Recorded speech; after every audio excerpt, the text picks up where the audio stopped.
जी, अस्सलाम वालेकुम। तो ये हमारा नेक्स्ट पार्ट है स्ट्रेंथ ऑफ बेस के बारे में। पहले हम स्ट्रेंथ ऑफ एसिड के बारे में डिस्कस कर चुके हैं। उसमें बहुत सारे फैक्टर्स होते हैं जो इसकी स्ट्रेंथ को इंक्रीज़ या डिक्रीज़ कर रहे होते हैं। सिमिलरली हमने स्ट्रेंथ ऑफ बेस के बारे में बात करनी है। इसमें हम पहले भी बार बार पढ़ चुके हैं कि कोई भी इलेक्ट्रॉन डोनेटिंग स्पीशी अगर अटैच होगी बेस के साथ तो वो उसकी इलेक्ट्रॉन डेंसिटी को बढ़ा देगी, उसको प्रोटॉन को एक्सेप्ट करना आसान होगा क्योंकि बेस हमारे पास वही होती है जो कि प्रोटॉन को इजीली एक्सेप्ट कर ले। तो जिसके पास इलेक्ट्रॉन डेंसिटी ज़्यादा होगी वही प्रोटॉन को इजीली एक्सेप्ट करेगी।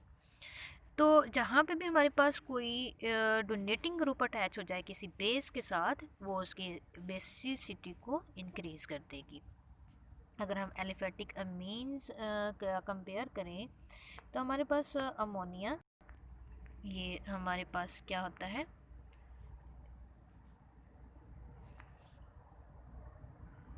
हमारे पास कोई भी जो अमोनिया का मालिक्यूल जैसे दिखाया गया है ये एलिफेटिक अमीन है। नेक्स्ट हमारे पास अमोनिया के साथ मिथाइल ग्रुप अटैच किया, ठीक है। मिथाइल ग्रुप इलेक्ट्रॉन डोनेटिंग होता है, मीन इस नाइट्रोजन के ऊपर इलेक्ट्रॉन डेंसिटी को इंक्रीज़ कर रहा है तो इसकी बेसिसिटी इंक्रीज़ हो रही है। ये पी के ए वैल्यू नहीं है, ये पी के बी वैल्यू है, ठीक है, बेस के लिहाज से। अब इनका भी वही रिलेशनशिप होता है जैसे पी के ए और पी के ए का होता है, इस तरह से के बी और पी के बी का रिलेशन होता है इनवर्स। तो यहाँ पे भी हमारे पास देखें कि मिथाइल ग्रुप एक अटैच करने से इसकी जो है बेसिसिटी इंक्रीज़ हो गई है। नेक्स्ट हम दो मिथाइल ग्रुप अटैच कर देंगे तो इसकी बेसिसिटी और इंक्रीज़ हो जाती है। लेकिन जैसे ही हम तीन मिथाइल ग्रुप अटैच करते हैं इसकी बेसिसिटी डिक्रीज़ हो जाती है। अब यहाँ पे थोड़ी सी एक चीज़ है जो कि हमें डिस्कस करने की ज़रूरत है। सिंपल सा एक कॉन्सेप्ट ये ठीक है, इलेक्ट्रॉन डोनेटिंग है, वो इलेक्ट्रॉन डेंसिटी को इंक्रीज़ करेगा, उसकी बेसिसिटी इंक्रीज़ हो जाएगी। लेकिन यहाँ पे टर्शरी जो अमीन है उसके केस में थोड़ा सा अब नॉर्मल बिहेवियर इसने शो किया है। वो क्यों शो किया है, अब उसके रीज़न की तरफ चलते हैं। इसी तरह से आप इथाइल वाला केस भी देख सकते हो। इसका नॉर्मल बिहेवियर डिपेंड करता है इसके सॉल्वेंट के यूज़ करने पे। हमारे पास सॉल्वेंट कौन सा हम यूज़ कर रहे हैं जिसकी बेस में हम उसकी बेस की स्ट्रेंथ को चेक कर रहे हैं। सबसे पहले हमने वाटर एज अ सॉल्वेंट जो है उसको डिस्कस करना है। जैसे ही हम कहते हैं कि वाटर हमारा सॉल्वेंट है तो क्या होता है, एन एच है ना, एन एच है, NH3 है। फिर हम कहते हैं कि ये N है, इसके साथ एक मिथाइल ग्रुप है, दो है, फिर तीन हो जाते हैं। इस तरह से जैसे जैसे मिथाइल ग्रुप अटैच होते जाते हैं क्या होता है, इनके साथ इस हाइड्रोजन की यहाँ पे जो क्वांटिटी है वो डिक्रीज़ होती जाती है। सिंपल अगर हम अगर बी बेस ने अगर एक्सेप्ट नहीं किया, सिंपल अगर हम टर्शियरी अमीन की बात करें तो ये इस तरह से होती है, यहाँ पे कोई भी प्रोटॉन नहीं होता। लेकिन जैसे हम बेस है, बेस क्या करेगी, प्रोटॉन एक्सेप्ट करेगी। ये देखें यहाँ पे नाइट्रोजन और दो मिथाइल ग्रुप अटैच हैं, इसने प्रोटॉन को, एक इसका अपना था प्रोटॉन, नेक्स्ट एक इसने बेस की तरह एक्ट किया और प्रोटॉन यहाँ पे एक्सेप्ट कर लिया तो नाइट्रोजन के ऊपर पॉजिटिव चार्ज। अगर हम टर्शियरी अमीन की बात करें, ये तीन मिथाइल ग्रुप अटैच थे, जैसे इसने प्रोटॉन को एक्सेप्ट किया तो क्या हुआ, यहाँ पे ये इसके ऊपर पॉजिटिव चार्ज था और ये इस तरह से कंडीशन में आ जाता है। अब अगर वाटर है, वाटर में ये अमीन की बात करनी है तो वहाँ पे सॉल्वेशन का प्रोसेस आ जाता है। जैसे ही ये पॉजिटिव चार्ज में कन्वर्ट होता है तो वाटर के मॉलिक्यूल जो हैं इनको स्टेबलाइज करने की कोशिश करते हैं। स्टेबलाइज कैसे करेंगे, इनके साथ ये हाइड्रोजन बॉन्डिंग बना लेंगे, ठीक है। हाइड्रोजन का जो वाटर का जो ऑक्सीजन है वो इस हाइड्रोजन के साथ हाइड्रोजन बॉन्ड बना के इसको स्टेबलाइज कर देगा या इसकी सॉल्युबिलिटी को इंक्रीज़ कर देगा। सॉल्वेशन का प्रोसेस इस केस में इंक्रीज़ होता है। लेकिन जैसे ही हम टर्शियरी अमीन की बात करते हैं वहाँ पे तो सिर्फ एक प्रोटॉन है। वो एक प्रोटॉन जब वहाँ पे वाटर इसको हाइड्रोजन बॉन्ड बना के सॉल्वेशन का प्रोसेस यहाँ पे होगा तो वो इतना अच्छा नहीं होगा जितना कि इस केस में था। मीन्स इसकी स्टेबिलिटी ज़्यादा है, इसकी स्टेबिलिटी कम है। तो अब स्टेबिलिटी का जो फैक्टर है, जो वाटर मालिक्यूल इनको स्टेबल कर रहा है, सॉल्वेशन का प्रोसेस यहाँ पे हो रहा है, ये उस कॉन्सेप्ट की वजह से क्या होता है, जो टर्शरी अमीन है, तीन तीन मिथाइल ग्रुप अटैच होने के बावजूद, क्योंकि उसका ये जो कॉन्जुगेट एसिड है वो इतना स्टेबलाइज नहीं हो रहा, तो वो इतनी अच्छी बेस नहीं है, उसकी बेसिक स्ट्रेंथ डिक्रीज हो जाती है एज़ कम्पेयर टू डाई मिथाइलामीन और सिंपल मिथाइलामीन की निस्बत। ठीक है। लेकिन अगर हम कोई ऐसे नॉन प्रोटिक सॉल्वेंट जिसमें वाटर हम ना यूज़ करें, जैसे क्लोरोबेंजीन इन्होंने लिया हुआ है as a solvent, chlorobenzene solvent के तौर पे इस्तेमाल किया गया है, तो यहाँ पे तो नहीं हाइड्रोजन बॉन्डिंग का चक्कर।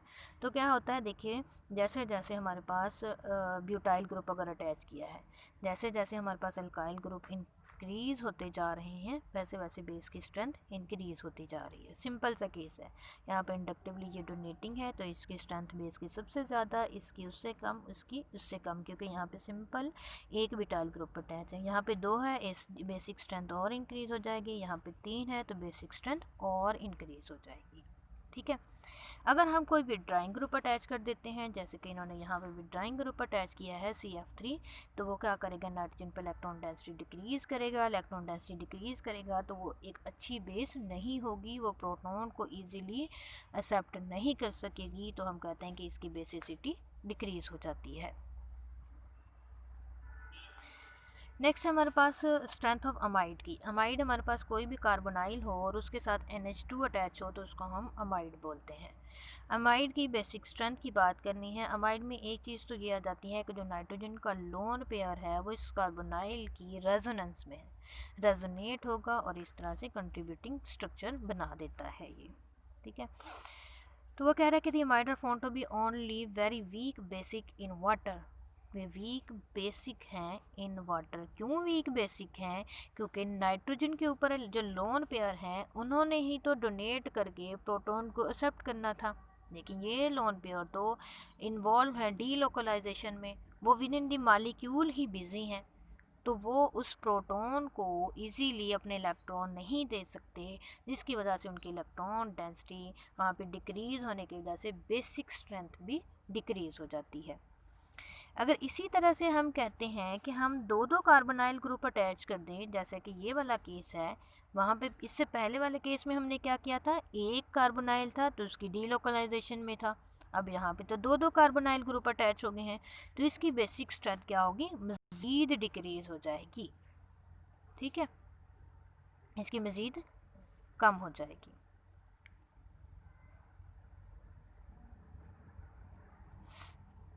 अच्छा, नेक्स्ट हमारे पास है delocalisation and basic strength. जहाँ पे डी लोकलाइजेशन हो जाती है वहाँ पे उसकी बेसिक स्ट्रेंथ क्या हो जाती है, डिक्रीज़ हो जाती है।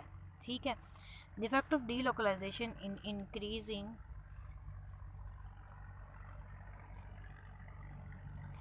अब वो कह रहे हैं डी लोकलाइजेशन, सॉरी जो डी लोकलाइजेशन है यहाँ पे वो कह रहे हैं ग्वानिडीन के केस में वो क्या कर रहा है, उसकी बेसिक स्ट्रेंथ को इंक्रीज़ कर रहा है। ठीक है, ग्वानिडीन ये हमारे पास दिया गया है, ये इसका स्ट्रक्चर है।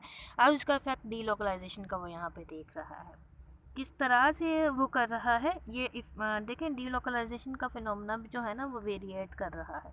हमने अमाइड की बात की तो वहाँ पे लोन पेयर जो था वो डीलोकलाइज हो रहा था, डीलोकलाइज होने की वजह से उसकी बेसिक स्ट्रेंथ डिक्रीज़ हो रही थी। लेकिन ये एक ग्वानिडीन हमारे पास मॉलिक्यूल है, वहाँ पे डीलोकलाइजेशन हो रही है, लेकिन हम क्या कहते हैं कि ग्वानिडीन जो होता है वो बहुत अच्छी बेस है हमारे पास, इसकी बेसिक स्ट्रेंथ इंक्रीज़ होती है, लेकिन किस तरह से इंक्रीज़ होती है वो हम यहाँ पे देखते हैं। अच्छा जी, यहाँ पे देखें हमारे पास ग्वानिडीन का ये ग्वानिडीन न्यूट्रल मॉलिक्यूल है। न्यूट्रल, जब अभी उसने अपना एक्सेप्ट नहीं किया प्रोटॉन को, अब प्रोटॉन को जब उसने एक्सेप्ट नहीं किया तो ये वो वाला केस है। हम इसको ग्वानिडीन को कहते हैं कि ये स्ट्रॉन्गेस्ट ऑर्गेनिक बेस है, लेकिन कंफ्यूजन यहीं पे अराइज होती है कि यहाँ पे तो डीलोकलाइजेशन हो रही है, तो ये स्ट्रॉन्गेस्ट ऑर्गेनिक बेस कैसे हो सकती है। ठीक है, तो यहाँ पे उन्होंने ग्वानिडीन का जो मॉलिक्यूल है उसका एक सिंबल दिखाया गया है, ये सिंपल न्यूट्रल मॉलिक्यूल दिखाया गया है, और इसके अलावा वो ग्वानिडीन का मॉलिक्यूल दिखाया गया है जब ये प्रोटॉन को एक्सेप्ट कर लेता है। ये सिंपल न्यूट्रल, और ये जब प्रोटॉन को एक्सेप्ट कर लेता है। देखिए यहाँ पे NH2 तीनों ग्रुप हैं, उसमें ये देखिए ये वाला जो ग्रुप है ना NH2 का, जो डबल बॉन्ड वाला था ये वाला, इसने प्रोटॉन एक्सेप्ट किया है। क्यों ये प्रोटॉन एक्सेप्ट करता है? क्योंकि ये sp2 हाइब्रिडाइज्ड नाइट्रोजन है। जब sp2 हाइब्रिडाइज्ड नाइट्रोजन है तो जो इसका लोन पेयर होता है वो आउट ऑफ द प्लेन चला जाता है। उसको डीलोकलाइजेशन में हिस्सा लेना as compare to simple sp3 की निस्बत मुश्किल होता है, तो वो इजीली अवेलेबल होता है प्रोटॉन के लिए। तो इसलिए बाकी दो नाइट्रोजन की निस्बत ये वाला नाइट्रोजन प्रोटॉन को एक्सेप्ट करके पॉजिटिव आयन में कन्वर्ट हो जाता है। अब दोनों में डीलोकलाइजेशन हो रही है। इस केस में क्या है, ये नाइट्रोजन का लोन पेयर डीलोकलाइज होकर इसके साथ इसको नेगेटिवली चार्ज बना रहा है। देखिए यहाँ भी इसने प्रोटॉन एक्सेप्ट किया था, इसका लोन पेयर डीलोकलाइज हो रहा है और इसकी इलेक्ट्रॉन डेंसिटी को जो डेफिशिएंसी थी ख़त्म करके इसको न्यूट्रल NH2 में कन्वर्ट कर रहा है। जो इसके ऊपर पॉजिटिव चार्ज था अब वो ये इस वाले नाइट्रोजन को ये जो है न्यूट्रलाइज कर रहा है। इस तरह से ये कंट्रीब्यूटिंग स्ट्रक्चर जो है चल रहे हैं और डीलोकलाइजेशन होती रहती है। ऊपर वाला केस में देखें तो इसमें भी यहाँ पे नेगेटिव चार्ज था तो यहाँ पे पॉजिटिव चार्ज था। दूसरा नाइट्रोजन ये जो था इसका लोन पेयर इन्वॉल्व होगा और यहाँ से पॉजिटिव चार्ज ख़त्म करेगा। इसमें भी इस तरह से डीलोकलाइजेशन होती रहती है और कंट्रीब्यूटिंग स्ट्रक्चर इसके ड्रा किए गए हैं। यहाँ पे देखें ये चार्ज सेपरेशन पॉजिटिव और नेगेटिव है। जहाँ पे पॉजिटिव है, ठीक है, एक सिमेट्रिकल डीलोकलाइजेशन है, ठीक है, एक सिमेट्री सी है इस वाले केस में। जो चार्ज की सेपरेशन है, चार्ज जो स्प्रेड हुआ वो सिमेट्रिकल है। ये इस तरह से एक प्रॉपर एक हो रहा है। और यहाँ पे देखें ये तीनों के तीनों कंट्रीब्यूटिंग स्ट्रक्चर के सिमिलर हैं। तीनों के तीनों contributing structure same in energy हैं, थोड़ा सा भी इनमें डिफरेंस नहीं है। लेकिन इनमें देखें दो में चार्ज सेपरेशन है लेकिन एक में क्या है, न्यूट्रल है, ठीक है। तो ये जो इसके सिमेट्रिकल डिस्ट्रीब्यूशन है, सेम इन एनर्जी है तीनों कंट्रीब्यूटिंग स्ट्रक्चर, क्या है, ये इसको स्टेबलाइज कर रहे हैं। इसकी स्टेबलाइज्ड होने की वजह से इसकी बेसिक स्ट्रेंथ जो है वो इंक्रीज़ हो जाती है और हम कहते हैं कि जो ग्वानिडीन है वो स्ट्रॉन्गेस्ट बेस है। सेम है हमारे पास ये अमाइड का केस दिया गया, इथेन इमाइड का केस ये, और ये एक न्यूट्रल मॉलिक्यूल का और एक जब वो बेस एक्सेप्ट कर लेती है, ठीक है। तो ये भी इसी तरह से इसकी रीजंस बनती है। नेक्स्ट हमारे पास एरोमेटिक बेस आ जाती है। एरोमेटिक बेस में हमारे पास क्या होगा, जैसे एनिलीन की बात की है, एनिलीन में नाइट्रोजन का जो लोन पेयर है वो इस बेंजीन की डीलोकलाइजेशन में है। डीलोकलाइजेशन में है तो यहाँ पे लोन पेयर इजीली अवेलेबल नहीं होगा क्योंकि वो इस बेंजीन की डीलोकलाइजेशन के साथ है, तो यहीं पे बेंजीन के अंदर ही बिजी है। यहाँ से प्रोटॉन को देना इसके लिए लोन पेयर मुश्किल है, तो एनालीन हम कहते हैं वीक बेस है क्योंकि ये इजीली लोन पेयर प्रोटॉन को नहीं दे सकती।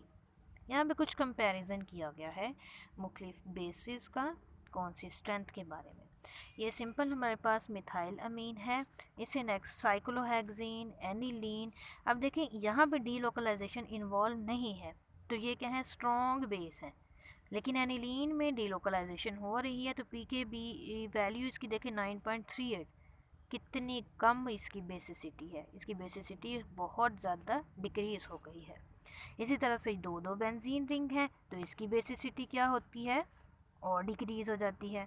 जब तीन बेंजीन रिंग आ जाती हैं डीलोकलाइजेशन ज़्यादा हो जाती है, कंट्रीब्यूटिंग स्ट्रक्चर ज़्यादा हो जाते हैं, लोन पेयर अंदर ही बिजी रहता है, वो प्रोटॉन को दे ही नहीं सकता, तो क्या होता है, ये बेसिक ही नहीं रहता, ठीक है। सिर्फ एक ग्वानिडीन का केस है जिसमें हमने डीलोकलाइजेशन हुई है लेकिन वो फिर भी बेसिक है, उसके रीज़न हम पढ़ चुके हैं। लेकिन जैसे ही डीलोकलाइजेशन में ये इन्वॉल्व होते हैं, लोन पे डोनेट करना मुश्किल होता है, तो क्या होता है वहाँ पे बेसिक स्ट्रेंथ जो होती है वो डिक्रीज़ हो जाती है। ये एनिलीन के डिफरेंट केसेस दिए गए हैं जिसमें हमारे पास मिथाइल ग्रुप अटैच किए गए हैं नाइट्रोजन के साथ, या फिर methyl group attach directly nitrogen के साथ अटैच किए गए हैं और फिर बेंजीन रिंग पे ऊपर अटैच किए गए हैं, ठीक है। बेंजीन रिंग पे अटैच किए गए हैं तो ये क्या करेगा, इलेक्ट्रॉन डेंसिटी को शिफ्ट करेगा नाइट्रोजन की तरफ, तो क्या करेगा, इसकी बेसिसिटी का उसी लिहाज से इफ़ेक्ट होगा। इसी तरह से नाइट्रोजन के ऊपर मिथाइल ग्रुप अटैच है, ये देखें 9.38, 9.60 और 9.62। जैसे ही यहाँ पे इसने मिथाइल ग्रुप को अटैच किया, इसकी क्या होगी, बेसिसिटी इंक्रीज हो गई। जब से दो मिथाइल ग्रुप अटैच हो गए हैं, इसकी बेसिसिटी तो इंक्रीज़ हुई है, लेकिन सिंगल के केस में थोड़ी सी कम भी हो गई है। क्यों कम हुई है? क्योंकि यहाँ पे अब स्टेरिक हिंड्रेंस का फिनोमेना भी इन्वॉल्व हो गया है। ये दो मिथाइल ग्रुप इसके लोन पेयर को हिंडर्ड कर रहे हैं, जिसकी वजह से इसकी बेसिसिटी डिक्रीज़ हो जाएगी। नेक्स्ट हमारे पास बेंजीन के ऊपर मिथाइल ग्रुप है, ये 9.62, 9.33, इन दोनों की तकरीबन सेम है। ये हमारे पास क्या है, लेस बेसिक है, ये मोर बेसिक है। इसका भी वैसे ही रेजोनेंस और हाइपर कंजुगेशन, ये सारे फैक्ट कंबाइन करके आप इसकी बेसिसिटी को चेक कर सकते हो। नेक्स्ट अगर हमारे पास एनिलीन पे कोई इलेक्ट्रॉन विड्राइंग ग्रुप अटैच आ जाए, तो हमें पता है कि विड्रा करेगा, वो लोन पेयर को इन्वॉल्व अपनी तरफ विड्रा करेगा, तो उसकी बेसिसिटी को डिक्रीज़ कर देगा, और इसका इफ़ेक्ट ऑर्थो, मेटा और पैरा के केस में डिफरेंट होगा। ठीक है, ऑर्थो के केस में देखिए इसकी क्या है, ऑर्थो के केस में वैसे ही उसकी जो पॉजिटिव चार्ज वगैरह है, ये जा रहा है ऑर्थो और पैरा पे। ऑर्थो पोजीशन इसकी एक ये नाइट्रो की ऑर्थो पोजीशन सॉरी हमने देखनी है। नाइट्रो की ऑर्थो पोजीशन एक ये है, ये वाली, और एक ये वाली है, और पैरा पोजीशन ये वाली है, ये वाली जो है। ठीक है, अब देखें ऑर्थो पोजीशन पे इसका पॉजिटिव चार्ज जा रहा है, पॉजिटिव चार्ज जा रहा है, तो नाइट्रोजन का लोन पेयर जल्दी से उसकी डेफिशिएंसी को डिक्रीज़ करने की कोशिश करेगा, तो ये लोन पेयर तो अवेलेबल नहीं होगा प्रोटॉन को ईजिली डोनेट करने के लिए, तो यहाँ पे इसकी बेसिसिटी डिक्रीज़ हो जाएगी। लेकिन मेटा के केस में डायरेक्टली पॉजिटिव चार्ज इस पोजीशन तक नहीं जा रहा, मीज़ोमेरिक इफ़ेक्ट मींस नहीं है, सिर्फ इंडक्टिव इफ़ेक्ट है, तो इसके मुकाबले में इसकी बेसिसिटी इसके मुकाबले में ये मोर बेसिक होगा, क्योंकि इतना ज़्यादा उसका मीज़ोमेरिक इफ़ेक्ट यहाँ पे नहीं है, जस्ट इंडक्टिव इफ़ेक्ट है। इस केस में भी मीज़ोमेरिक और इंडक्टिव इफ़ेक्ट दोनों है, दोनों ही मिलके इसकी बेसिसिटी को डिक्रीज़ कर रहे हैं। इस तरह से अब 2 और 3 नाइट्रो ग्रुप अटैच कर दिए गए हैं, तो उससे भी उसकी इलेक्ट्रॉन डेंसिटी डिक्रीज़ हो जाएगी, और वो जो है लेस बेसिक हो जाएगा। ठीक है, अगर इलेक्ट्रॉन डोनेटिंग इफेक्ट दे रहा है, तो हमें पता है कि इलेक्ट्रॉन डोनेटिंग ग्रुप क्या करता है, इलेक्ट्रॉन डेंसिटी को इंक्रीज़ करता है, वो इलेक्ट्रॉन डेंसिटी को शिफ्ट करेगा टुवर्ड नाइट्रोजन की तरफ शिफ्ट करेगा, तो उसका लोन पेयर जो है इजीली डीलोकलाइजेशन में इन्वॉल्व नहीं हो सकेगा, जिसकी वजह से ये इसकी इस बेसिक स्ट्रेंथ जो होती है वो इंक्रीज़ हो जाती है। ये आप इसकी वैल्यू से भी चेक कर सकते हो। लास्ट हमारे पास इसका स्टेरिक इनहिबिशन होती है रेजोनेंस में। रेजोनेंस के इफ़ेक्ट की वजह से हमारे पास क्या होता है, ये 2 दिखाए गए हैं हमारे पास मॉलिक्यूल, एक ये मिथा ग्रुप है, एक ये है। देखिए बेंजीन के ऊपर 3 नाइट्रो ग्रुप हैं, तो हमें कहना चाहिए कि ये नाइट्रो ग्रुप मिलके इस नाइट्रोजन की बेसिसिटी को डिक्रीज़ कर रहे हैं, क्योंकि नाइट्रो ग्रुप ने विड्रा करना है, 3 नाइट्रो ग्रुप हैं, वो विड्रा करेंगे, तो क्या हो जाएगा, बेसिसिटी डिक्रीज़ होनी चाहिए। दोनों सेम है, दोनों केसेस में बेंजीन के ऊपर 3 नाइट्रो ग्रुप अटैच है। डिफरेंस कहाँ पे आ रहा है, नाइट्रोजन के ऊपर मिथाइल ग्रुप अटैच है, लेकिन इस केस में सिंपल एनिलीन है, इसके साथ मिथाइल ग्रुप अटैच नहीं है नाइट्रोजन पे। तो वो कह रहा है कि जो 1 है, ये वाला जो है, इसकी 44,000 टाइम्स स्ट्रॉन्गर बेस है देन इससे। अब अटैच तो सिर्फ मिथाइल ग्रुप ही अटैच है, ठीक है, तो ये क्या हो जाता है कि ये स्ट्रॉन्गर बेस कैसे हो जाती है, वो भी 4000 टाइम। इसकी रीज़न ये है कि जब ये सिंपल एनिलीन है, इसका जो लोन पेयर है इस बेंजीन के पी ऑर्बिटल्स के पैरेलल है। ठीक है, जब पैरेलल होगा इनमें डीलोकलाइजेशन इजीली हो जाती है।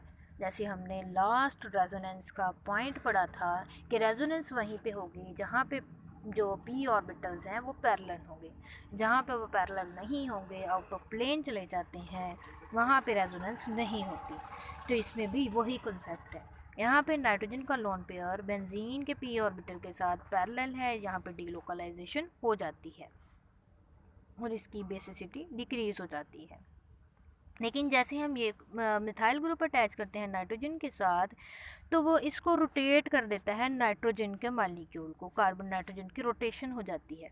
उस रोटेशन की वजह से जो पी ऑर्बिटल हैं नाइट्रोजन के और बेंजीन के, वो पैरेलल नहीं रहते, जब वो पैरेलल नहीं है मीन्स आउट ऑफ प्लेन चले गए हैं, तो उसकी वजह से लोन पेयर डीलोकलाइजेशन में इन्वॉल्व नहीं होगा।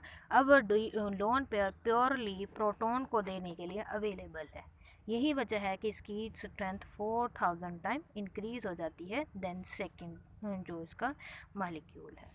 ठीक है, यहाँ तक हमारे पास बेसिक स्ट्रेंथ भी इंक्रीज हो कंप्लीट हो चुका है। और बस लास्ट हमारा टॉपिक टॉटोमरिज्म है, वो छोटा सा है, वो नेक्स्ट टाइम पे हम डिस्कस करेंगे। ठीक है, इससे रिलेटेड अगर कोई भी क्वेश्चन है तो आप ग्रुप में डिस्कशन कर सकते हो। इसमें काफ़ी सारी हो सकता है कि आपको कन्फ्यूजन हो, तो आप लोगों ने सबसे पहले इसके रेजोनेटिंग स्ट्रक्चर ड्रा करने हैं।